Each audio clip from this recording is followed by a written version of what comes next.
One of my earliest memories is of trying to wake up one of my relatives and not being able to.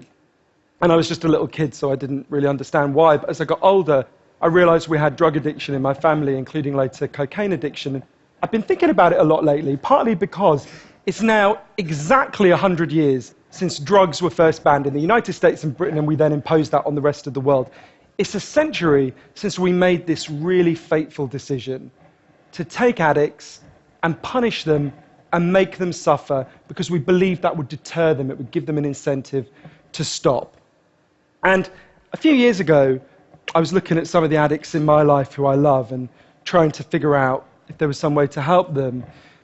And I realized there were loads of incredibly basic questions I just didn't know the answer to. Like, what really causes addiction? Why do we carry on with this approach that doesn't seem to be working? And is there a better way out there that we could try instead? So I read loads of stuff about it, and I couldn't really find the answers I was looking for. So I thought, okay, I'll go and sit with different people around the world who've lived this and studied this and talk to them and see if I can learn from them. And I didn't realize I would end up going over 30,000 miles at the start, but I ended up going and meeting loads of different people, from a transgender crack dealer in Brownsville, Brooklyn, to a scientist who spends a lot of time feeding hallucinogens to mongooses to see if they like them. It turns out they do, but only in very specific circumstances. To the only country that's ever decriminalized all drugs, from cannabis to crack, Portugal. And the thing I realized that really blew my mind is almost everything we think we know about addiction is wrong. And if we start to absorb the new evidence about addiction, I think we're going to have to change a lot more than our drug policies. But let's start with what we think we know, what I thought I know, right? Let's think about this middle row here, right? Imagine all of you, for 20 days now, went off and used heroin 3 times a day. Some of you look a little bit more enthusiastic than others at this prospect. Don't worry, it's just a thought experiment. Imagine you did that, right? What would happen? Now, we have a story about what would happen that we've been told for a century. We think because there are chemical hooks in heroin, as you took it for a while, your body would become dependent on those hooks, you'd start to physically need them, and at the end of those 20 days, you'd all be heroin addicts, right? That's what I thought. First thing that alerted me to the fact something not right with this story is when it was explained to me, if I step out of this TED Talk today and I get hit by a car and I break my hip, I'll be taken to hospital and I'll be given loads of diamorphine. Diamorphine is heroin. It's actually much better heroin than you're ever going to buy on the streets, because the stuff you buy from a drug dealer is contaminated, actually very little of it is heroin, whereas the stuff you get from the doctor is medically pure. And you'll be given it for quite a long period of time. There are loads of people in this room who may not realize that you've taken quite a lot of heroin, right?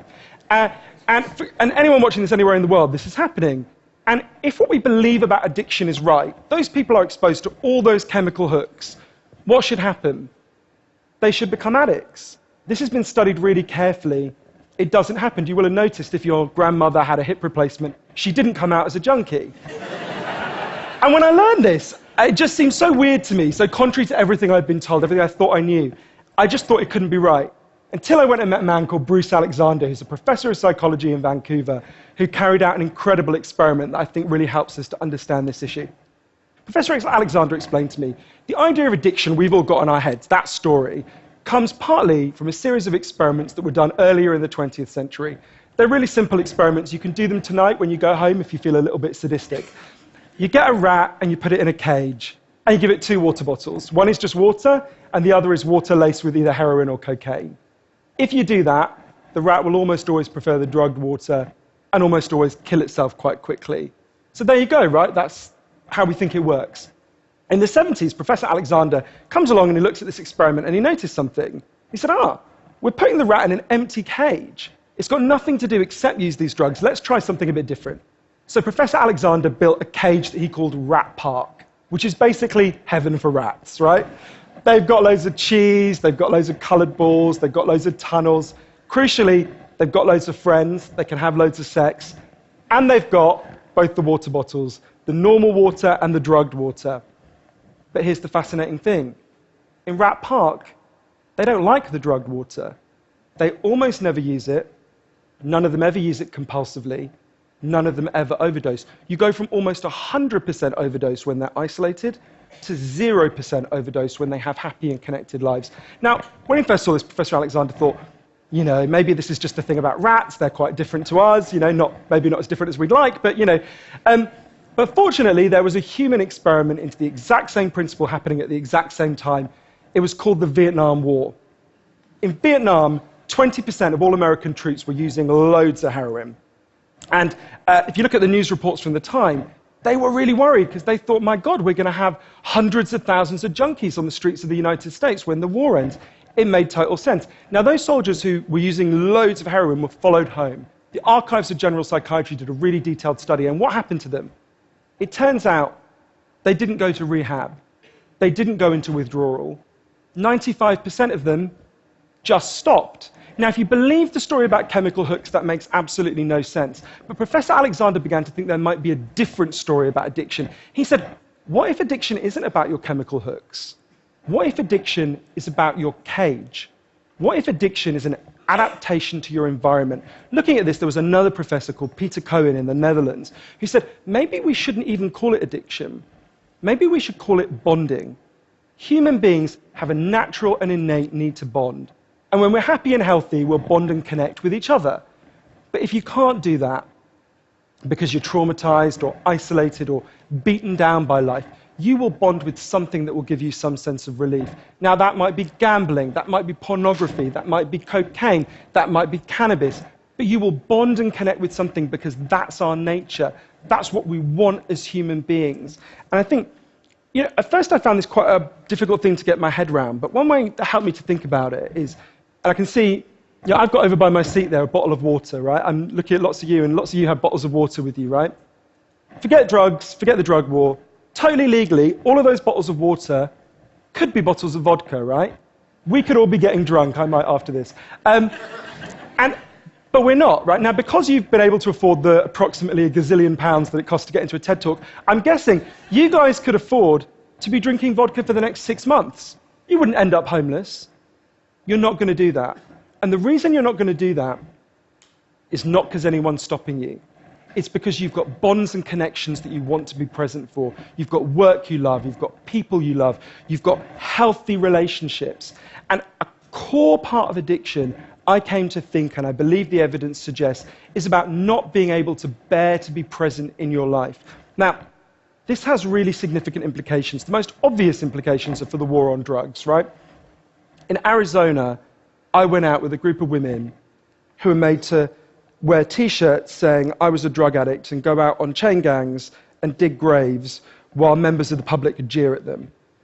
And when those women get out of prison, they're going to have criminal records that mean they'll never work in the legal economy again.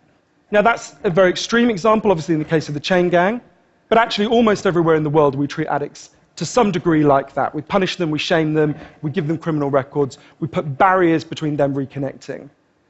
There was a doctor in Canada, Dr. Gabor Mate, an amazing man, who said to me, if you wanted to design a system that would make addiction worse, you would design that system.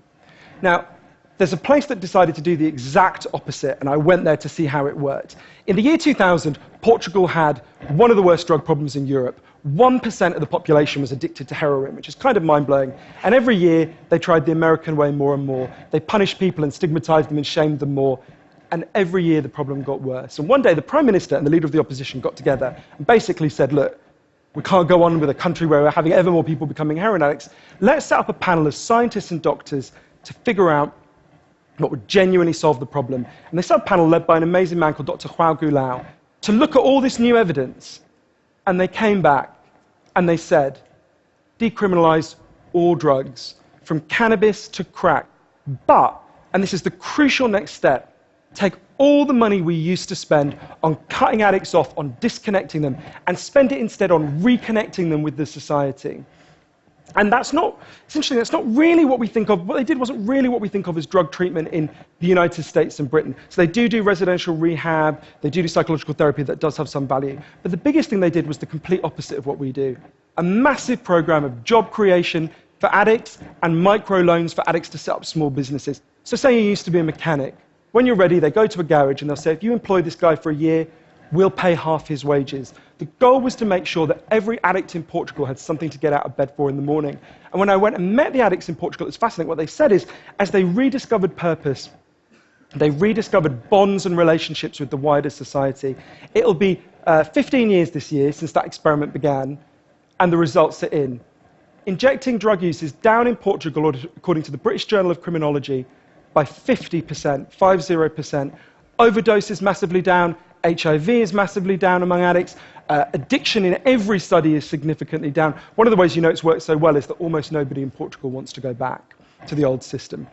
Now, that's the kind of political implications. I actually think there's a layer of implications to all this research below that. You know, we live in a culture where people feel really increasingly vulnerable to all sorts of addictions, whether it's to their smartphones or to shopping or to eating. You know, before these talks began, you guys know this, that we were told we weren't allowed to have our smartphones on. And I have to say, a lot of you looked an awful lot like addicts who were being told their dealer was going to be unavailable for the next couple of hours. And yeah, a lot of us feel like that. And it might sound weird to say, oh, you know, I've been talking about how disconnection is a major driver of addiction. It might be weird to say it's growing because you think, well, we're the most connected society there's ever been, surely. But I increasingly began to think that the connection we have, the connections we have, we think we have, are like a kind of parody of human connection. If you have a crisis in your life, you'll notice something. It won't be your Twitter followers who come to sit with you. It won't be your Facebook friends who help you turn it round. It'll be your flesh and blood friends who you have deep and nuanced and textured face-to-face relationships with. And I think there's a study I learned about from Bill McKibben, the environmental writer, I think tells us a lot about this. It looked at the number of close friends the average American believes they can call on in a crisis. That number has been declining steadily since the 1950s. The amount of floor space an individual has in their home has been steadily increasing. And I think that's like a metaphor for the choice we've made as a culture, right? We've traded floor space for friends, we've traded stuff for connections, and the result is that we are one of the loneliest societies there has ever been. And yet, Bruce Alexander, the guy who did the Rat Park experiment, says, we talk all the time in addiction about individual recovery, and it's right to talk about that, but we need to talk much more about social recovery. Something's gone wrong with us, not just as individuals, but as a group, and we've created a society where, for a lot of us, life looks a whole lot more like that isolated cage and a whole lot less like Rat Park. But if I'm honest, this isn't why I went into it, right? I didn't go in to discover the political stuff, the social stuff. I wanted to know how to help the people I love. And when I came back from this long journey and I'd learned all this, I looked at the addicts in my life, and if you're really candid, it's hard loving an addict, and there's going to be lots of people who know in this room you're angry a lot of the time. And I think one of the reasons why this debate is so charged is because it runs through the heart of each of us, right? Everyone has a bit of them that looks at an addict and thinks, I wish someone would just stop you. And the kind of script we're told for how to deal with the addicts in our life is typified by, I think, by the reality show Intervention. If you guys haven't seen it, I think everything in our lives is typified by reality TV, but that's another TED Talk. If you've never seen the show Intervention, it's a pretty simple premise.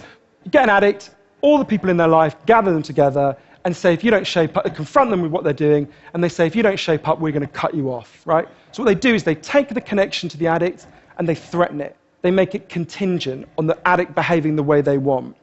And I began to see why that approach doesn't work. And I began to think that almost that's like the importing of the logic of the drug war into our private lives. So I was thinking, well, how can I be Portuguese, right? And what I try to do now, and I can't tell you I do it consistently, and I can't tell you it's easy, is to say to the addicts in my life that I want to deepen the connection with them, to say to them, I love you whether you're using or you're not. I love you whatever state you're in, and if you need me, I'll come and sit with you, because I love you and I don't want you to be alone or to feel alone. And I think the core of that message, you're not alone, we love you, has to be at every level of how we respond to addicts, socially, politically, and individually. For 100 years now, we've been singing war songs about addicts. I think all along we should have been singing love songs to them, because the opposite of addiction is not sobriety. The opposite of addiction is connection. Thank you.